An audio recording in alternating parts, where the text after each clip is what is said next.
ষষ্ঠ অধ্যায় মধ্যযুগের বাংলার রাজনৈতিক ইতিহাস ১২০৪ থেকে ১৭৫৭ খ্রিস্টাব্দ পর্যন্ত।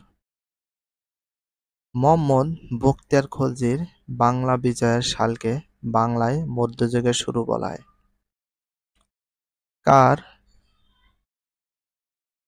বাংলা বিজয়ের সালকে বাংলায় মধ্যযুগের শুরু বলা হয়? কার সময়কালকে? মুহাম্মদ বখতিয়ার খলজির বাংলা বিজয়ের সময়কে। মুহাম্মদ বখতিয়ার খলজির বাংলা বিজয়ের সময়কে। বাংলা বিজয়ের সালকে বাংলার মধ্যযুগের শুরু বলা হয়। তাহলে বাংলা বিজয়ের সালকে বাংলার মধ্যযুগের শুরু বলা হয়। বাংলায় মধ্যযুগের শুরু বলা হয় কোন সাল? বাংলা বিজয়ের সালকে। কোন সালকে? বাংলা বিজয়ের সালকে। কোন সালকে? বাংলা বিজয়ের সালকে। Very very importance. ইতিহাসে এক যুগ থেকে অন্য যুগে প্রবেশ করতে হলে বিশেষ কতগুলো যুগান্তকারী পরিবর্তন দরকার। বখতিয়ারের বঙ্গ বিজয়ের ফলে বঙ্গের রাজনৈতিক ক্ষেত্রে শুধু পরিবর্তন আসেনি, এর ফলে বঙ্গের সমাজ, ধর্ম, অর্থনীতি, ভাষা ও সাহিত্য, শিল্পকলা সহ বিভিন্ন ক্ষেত্রে নানামুখী পরিবর্তন আসে। তাহলে বঙ্গের সমাজের পরিবর্তন, ধর্ম পরিবর্তন, অর্থনীতি পরিবর্তন, ভাষার পরিবর্তন, সাহিত্য পরিবর্তন, শিল্পকলা সহ বিভিন্ন ক্ষেত্রে নানা রকম পরিবর্তন চলে আসে। এ অধ্যায়ের শেষে আমরা যা শিখব এই মেন টপিকসগুলো থেকে সৃজনশীল প্রশ্ন বেশি দিয়ে থাকে। ১ নম্বরটা দেখো, মধ্যযুগের বাংলায় মুসলমান শাসন প্রতিষ্ঠা পর্বের উল্লেখযোগ্য দিকসহ বর্ণনা করতে পারবো। তাহলে দেখো ১ নম্বর, মধ্যযুগে বাংলা মুসলমান শাসন প্রতিষ্ঠার উল্লেখযোগ্য দিকসমূহ বর্ণনা করতে পারবো। ময়মনসিংহ বোর্ড, সিলেট বোর্ড ২০ সালে এসেছে, দিনাজপুরে ১৯ সালে, সকল বোর্ডে ১৮ সালে এসেছে। তাহলে প্রশ্নটা ভেরি ভেরি ইম্পর্টেন্স, অনেক ভালো করে পড়বা। ২ নম্বর, মধ্যযুগে সুলতানি আমলে বাংলার বংশানুক্রমিক শাসন এবং তাদের রাজনৈতিক কৃতিত্বের সময় ব্যাখ্যা করতে পারবো।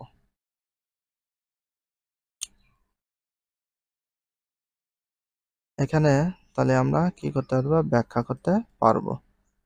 এখানে দেখো ২ নম্বর, কতবার এসেছে? সুলতানি আমলে বাংলার বংশানুক্রমিক শাসন ব্যাখ্যা করতে পারবো। কতবার এসেছে? তার মানে অনেক বেশি ইম্পর্টেন্স ২ নাম্বারটাও। কতবার এসেছে তোমরা দেখলে বুঝতে পারবা। Mymensingh board, Barisal board, Dinajpur board, Comilla board, Jessore board, Barisal board ২০ সালে এসেছে, কুমিল্লা বোর্ড, বরিশাল বোর্ড ১৯ সালে এসেছে। এটা ভেরি ভেরি ইম্পর্টেন্স, খুব ভালো করে পড়বে এই প্রশ্নগুলো।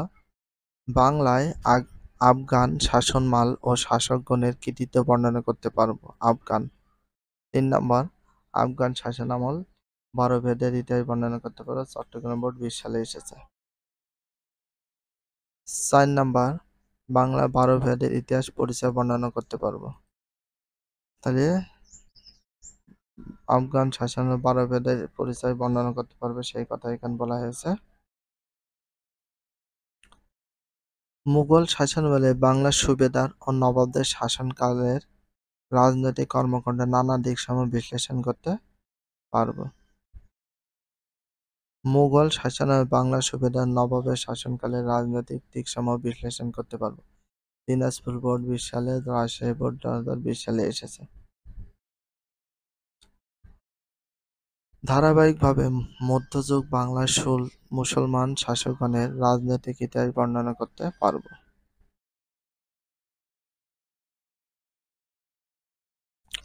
বাংলায় মুসলমান শাসনের সূচনা। ইখতিয়ার উদ্দিন মুহাম্মদ বখতিয়ার খলজি।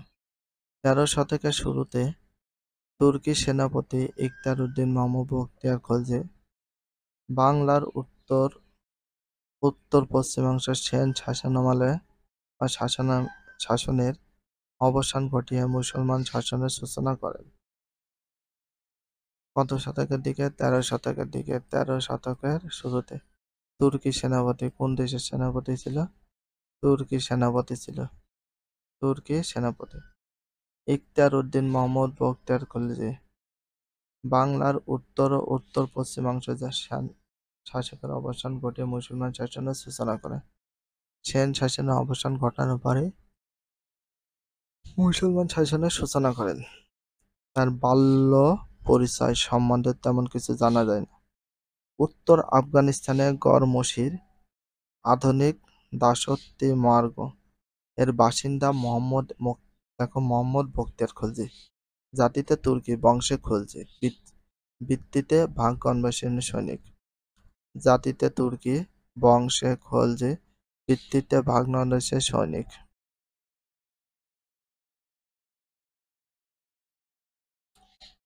বখতিয়ার খলজি কত খ্রিস্টাব্দে জীবিকার অন্বেষণে গজনিতে আসেন? বখতিয়ার খলজি 1995 খ্রিস্টাব্দে জীবিকার অন্বেষণে গজনিতে আসেন। জীবিকার অন্বেষণে কিসে আসেন? গজনিতে। সেখানে তিনি শিহাবুদ্দিন ঘোরীর সৈন্য বিভাগে চাকরিপ্রাপ্ত হয়ে ব্যর্থ হন। দেখতে খাটো, অস্বাভাবিক লম্বা হাত এবং দরকার চেহারার জন্য বখতিয়ার সেনাধ্যক্ষের দৃষ্টি আকর্ষণে ব্যর্থ হন। এরূপ শারীরিক বৈশিষ্ট্য তুর্কিদের নিকট অমঙ্গল বলে বিবেচিত হতো। গজনিতে ব্যর্থ হয়ে বখতিয়ার দিল্লিতে সেনাপতি কুতুবউদ্দিন আইবেকের নিকটে উপস্থিত হন। এবারও তিনি চাকরি পেতে ব্যর্থ হন। এরপর তিনি বদাউনে যান। সেখানকার শাসন কর্মকর্তা মালিক হিজবরউদ্দিন তাকে মাসিক বেতনে সৈন্য বিভাগে নিযুক্ত করেন। সেখানে শাসনকর্তা মালিক হিজবরউদ্দিন তাকে মাসিক বেতনে সৈন্য বিভাগে নিযুক্ত করেন। কিন্তু উচ্চাভিলাষী বখতিয়ার এ ধরনের সামান্য বেতনভোগী সৈনিকের পদে সন্তুষ্ট থাকতে পারেননি। অল্পকাল পর তিনি বদাউন ত্যাগ করে অযোধ্যায় যান। অল্পকাল পর তিনি বদাউন ত্যাগ করে কোথায় যান? অযোধ্যায় যান। সেখানকার শাসনকর্তা হোসাইমাউদ্দিনের অধীনে তিনি পর্যবেক্ষকের দায়িত্বে নিযুক্ত দেন। সেখানে শাসনকর্তা কে ছিল? হুজামউদ্দিন।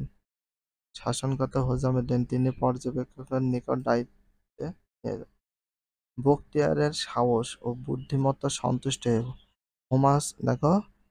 হুসামাউদ্দিন তাকে বর্তমান ভারতের মির্জাপুর জেলার দক্ষিণ-পূর্ব কোণে ভগবতা ভিউলি নামক দুটি পরগনার। ভিডিওটি এখানে শেষ করছি। যদি ভিডিওটি ভালো লাগে চ্যানেলে সাবস্ক্রাইব করতে হলে ফলো করে দিও, তার সাথে একটা লাইক এবং একটা কমেন্ট করে দাও। নেক্সট ভিডিও পাওয়ার জন্য অবশ্যই বেল আইকনটা অল করে রাখো, যাতে নিউ ভিডিও আপলোডের সাথে সাথে সর্বপ্রথম তোমাদের কাছে নোটিফিকেশনটা পৌঁছে যায়। If you love this video please subscribe my channel, like, comment, share, hit the bell icon for getting next video. So everyone take care, love you, আল্লাহ হাফেজ, বাই বাই।